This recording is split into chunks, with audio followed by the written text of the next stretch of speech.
once warm and familiar atmosphere of Andy's room had changed. It wasn't immediate, more like a slow creep that began the day Andy brought home an old toy chest from a garage sale. The chest was nothing special at first glance: aged wood, rusty metal hinges, the kind of thing people pass by without a second thought. But the moment it entered the room, Woody felt something change. The air grew colder, more oppressive. There was something unnatural about it.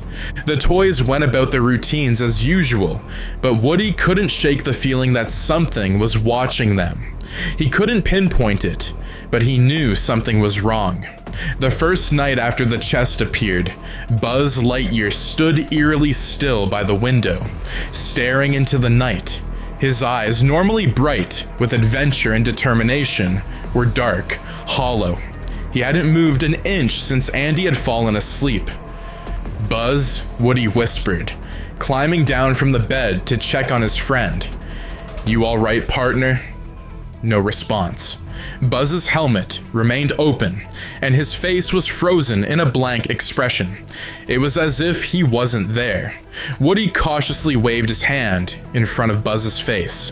Still nothing. "Buzz," Woody said, more urgently now, grabbing his arm. But before he could react, Buzz's head snapped toward him with a sudden jerk, his movements stiff, mechanical.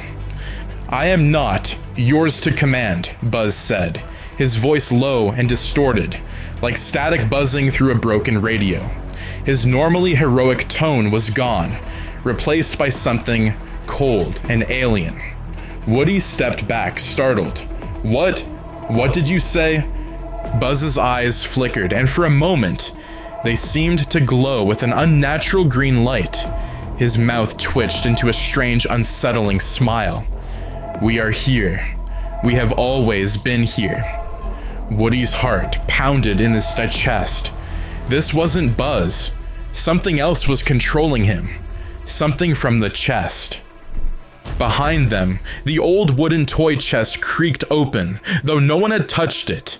A gust of cold air filled the room, and the other toys stirred uneasily in their places. Slinky Dog whined softly, backing away from the chest, his mechanical coils shaking. "Woody, what's happening?" Rex stammered, from his spot near the shelf, his tiny arms clutching his tail. "I don't like this." Neither did Woody. As he turned back toward Buzz, he noticed something else. Buzz was slowly advancing on him, his hands twitching as if preparing to grab him. His movements were slow, deliberate, like a puppet on strings. Woody's stomach dropped. This wasn't just possession. Buzz was being controlled by something evil, something that had seeped out of the chest and was now spreading through Andy's room like a virus. "Buzz, snap out of it," Woody shouted, stepping backward toward the bed. But Buzz wasn't listening. His eyes were glowing brighter now, and his expression twisted into a cruel grin that didn't belong on the face of a space ranger. "It's no use," Buzz whispered, his voice barely human. Suddenly, the other toys began to stir. Jessie, Ham, and Rex all turned slowly toward Woody, their faces eerily blank, their eyes glazed over with the same greenish glow. They moved with jerky, unnatural motions, like marionettes controlled by invisible strings. The infection was spreading. Whatever was inside Buzz was now taking over the rest of the toys, and there was nothing Woody could do to stop it. "We must obey the spirits," Jessie said, her voice monotone, completely devoid of her usual spunk and cheer. "We are no longer toys. We belong to them." Woody's breath quickened. He was alone, surrounded by his friends, turned monsters, their eyes empty of life, consumed by the malevolent spirits that had crawled out of the cursed chest. "Stay back," Woody yelled, grabbing a nearby pencil as a makeshift weapon. He couldn't bring himself to hurt them, but he couldn't let them get too close either. Buzz tilted his head, his grin widening. "There's no escape, Sheriff." Woody backed toward the bedroom door, his mind racing.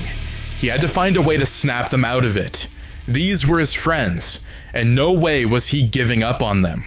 But before he could make a move, Buzz lunged at him faster than Woody could react. The pencil was knocked from Woody's grip, and Buzz's plastic hands closed around his throat. "Join us, Woody," Buzz hissed through clenched teeth, his eyes glowing brighter than ever. Woody struggled, gasping for air, as he tried to push Buzz away, but Buzz was stronger now, his grip unnaturally tight. Woody's vision blurred as he fought to stay conscious. This wasn't how it was supposed to end. Woody collapsed to the floor, gasping for air as Buzz's grip loosened. For a moment, it seemed like his old friend had relented, but the green glow in Buzz's eyes only intensified. Woody scrambled to his feet, his heart racing as Buzz straightened up, standing unnaturally tall, like a puppet with its strings pulled taut. "We are everywhere now," Buzz whispered, his voice dark and alien. "There is no escape." The other toys, the ones who hadn't yet fully turned, watched in silent horror, their plastic faces betraying the fear they couldn't voice. Woody's eyes darted to Jessie, who had started to twitch uncontrollably, her once bright and energetic demeanor now contorted into something cold and unnatural. "Jessie," Woody called, desperation filling his voice. "You have to fight this. Snap out of it." But Jessie didn't respond. Her head jerked violently to one side, and when her eyes met Woody's, they were hollow, glazed over with the same sickly green light. She blinked, and for a moment, it looked like the old Jessie was trying to break through. But then she grinned, a smile that wasn't hers, and began walking slowly toward Woody, her arms stiff and her movements jerky. "You're next, Sheriff," Jessie hissed, her voice cold and lifeless. "We will take you too." Ham and Rex, too, had started to change. Their eyes glowed faintly, and their movements became slower, more deliberate. Even Slinky Dog, who had been hiding in the corner, was now swaying from side to side, his springs creaking with each slow, calculated step he took. Woody felt trapped, surrounded on all sides by his friends, his family, who were no longer themselves. The infection, whatever it was, had spread far faster than he could have imagined. The chest in the corner seemed to pulse with energy, like it was feeding off the toy's possession, growing stronger by the minute. "I can't let this happen," Woody muttered under his breath, his eyes scanning the room for something, anything he could use to stop the growing nightmare. But before he could make a move, Buzz lunged at him again. This time, Woody was ready. He ducked just in time to avoid Buzz's outstretched hands, rolling across the floor and grabbing hold of a toy toolbox. Without thinking, Woody swung the toolbox at Buzz, knocking him back. But Buzz didn't fall. He merely staggered, his eyes narrowing in anger as the green glow flared. "You cannot stop what's already begun," he snarled. Woody's heart raced. This wasn't Buzz, not anymore. He had to stop the infection, but how? The toys, his closest friends, were falling under the influence of something dark and ancient, and it was only a matter of time before they were all lost. Desperate for answers, Woody's mind raced back to the chest. It had to be the source of all of this, the ancient spirits, the strange energy. Whatever evil was inside had latched onto Buzz first, and was now spreading, feeding on the others. But how could he stop it? As Woody backed away, his eyes caught sight of the window. If only he could get out. If only he could get help. But the moment his thoughts drifted to escape, Buzz was in front of him, his movements eerily fast, blocking his way. "You can't run," Buzz growled, his voice a twisted version of the heroic space ranger Woody had known. "The spirits have chosen us, and soon you will join us." Woody gritted his teeth, trying to ignore the sinking feeling in his chest. He had to think fast. The other toys were closing in, their eyes glowing with the same malicious light as Buzz's. Jesse, Ham, Rex, all of them moved as if guided by some invisible force, their expressions blank, their movements stiff and unnatural. In a last-ditch effort, Woody grabbed a nearby lamp and swung it toward Buzz. The light flickered as it connected with Buzz's helmet, sending him crashing to the ground. For a moment, there was silence. But then, from the pile of toys, a deep, echoing laugh filled the room, sending chills down Woody's spine. "It's too late," Buzz rasped, pushing himself up with mechanical precision. "You can't stop us, Woody." The other toys were closing in now, their eyes locked on Woody as they moved toward him in unison. Woody backed up, bumping into the bed. He couldn't fight them all. They were his friends. He couldn't hurt them. But if he didn't do something soon, the spirits would take him too. His mind raced. The chest. The chest was the key. He had to close it, lock it away, before the infection spread any further. It was the only way to stop the spirits from fully taking over. But how could he reach it with the others blocking his path? "Come on, Woody," Jessie taunted, her voice eerily cheerful, as she stepped closer. "Join us." Woody's eyes darted toward the chest, still open in the corner of the room. He had to get to it.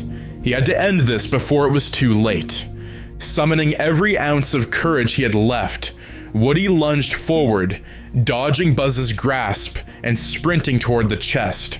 The other toys gave chase, their movements jerky and inhuman, but Woody was faster. He reached the chest and slammed it shut, hoping against hope that it would stop the spread of the evil spirits. For a moment, there was silence.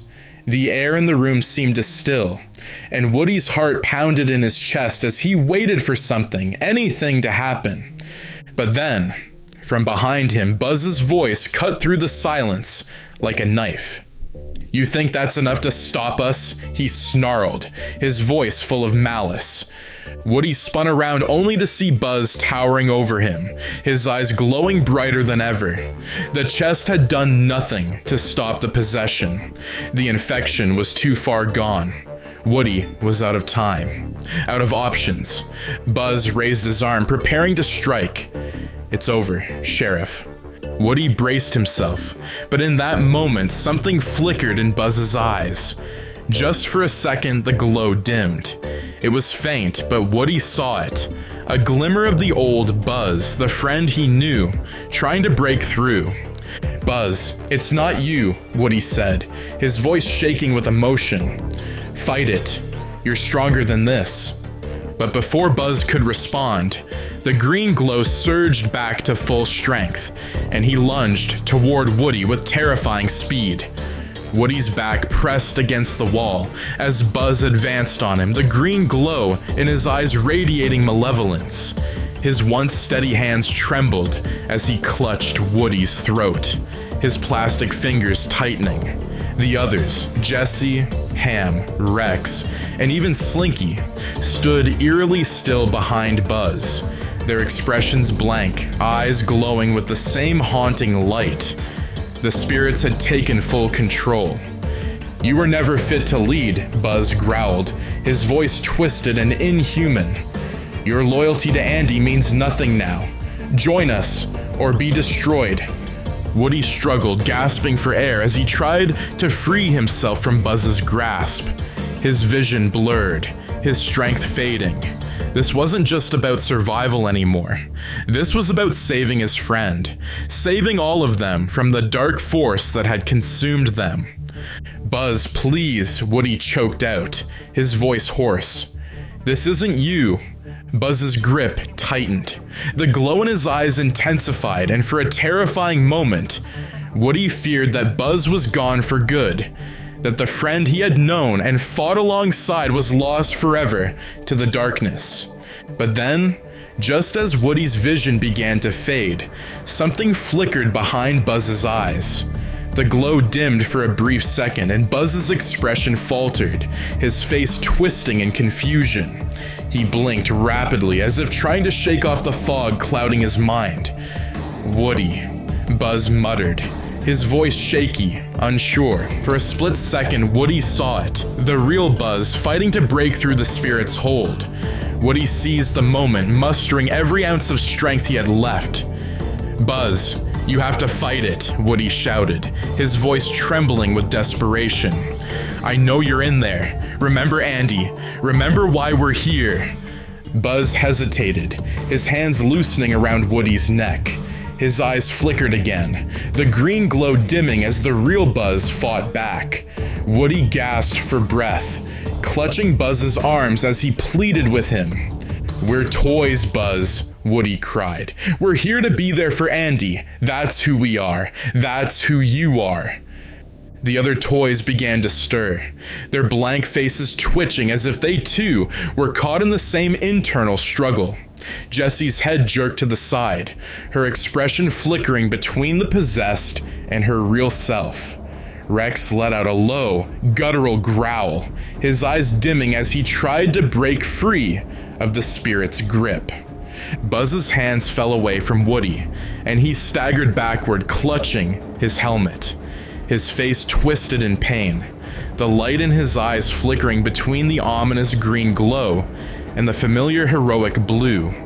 "I am Buzz Lightyear," Buzz stammered, his voice breaking.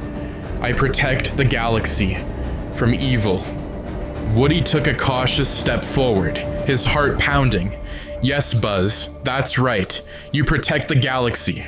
You're the bravest space ranger I've ever known. You're stronger than this." Buzz dropped to his knees, clutching his head as if in agony. The green light flared one last time, surging through him, but Buzz gritted his teeth, shaking his head violently. "I won't let you control me," he roared, his voice filled with raw determination. And with that, Buzz slammed his fists into the floor, his entire body trembling as he fought the spirit's influence. For a moment, the room was filled with an eerie silence, broken only by the sound of Buzz's heavy breathing. Then, in an instant, the green glow vanished. Buzz collapsed to the floor, panting heavily, his eyes returning to their normal blue. He blinked, dazed and disoriented, as if waking from a nightmare. "Woody," Buzz muttered, his voice weak. Woody rushed forward, helping his friend to his feet. "Buzz, you're back. You did it." Buzz swayed slightly, still recovering from the battle within his mind. "What happened? I remember. I tried to. It wasn't you," Woody reassured him, gripping Buzz's arm. "The spirits from the chest. They took control of you, but you fought back. You saved yourself." Behind them, the other toys began to stir as well, their eyes clearing as the possession faded. Jessie blinked rapidly, shaking her head as if waking from a deep sleep.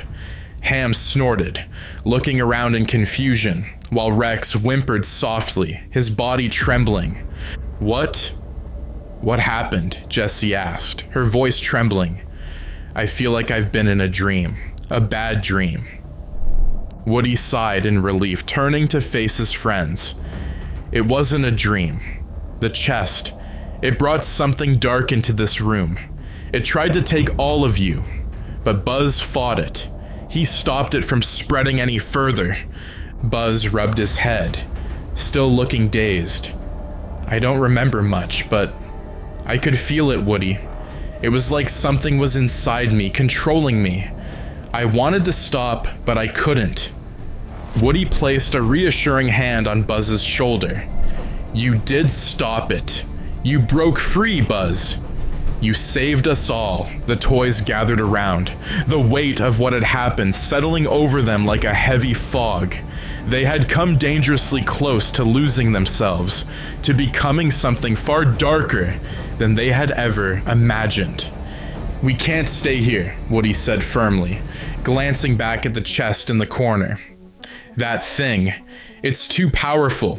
We have to get rid of it, bury it, hide it. Whatever it takes to keep it from hurting anyone else."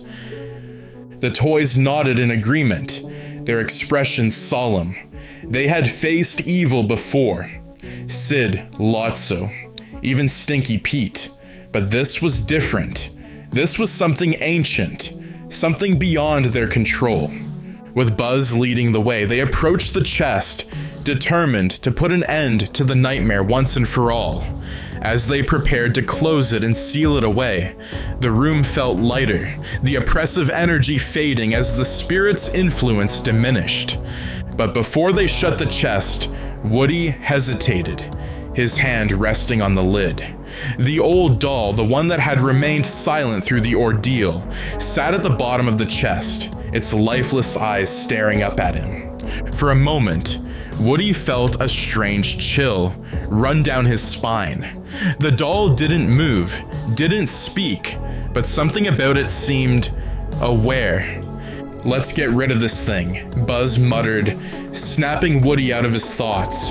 With one final push, they slammed the chest shut, locking away the evil spirits that had almost torn them apart. The next morning, Andy woke up none the wiser to the battle that had taken place in his room. He played with his toys, as he always did, laughing and smiling, completely unaware of the darkness that had nearly consumed them. But for Woody, Buzz, and the others, the memory of what had happened lingered.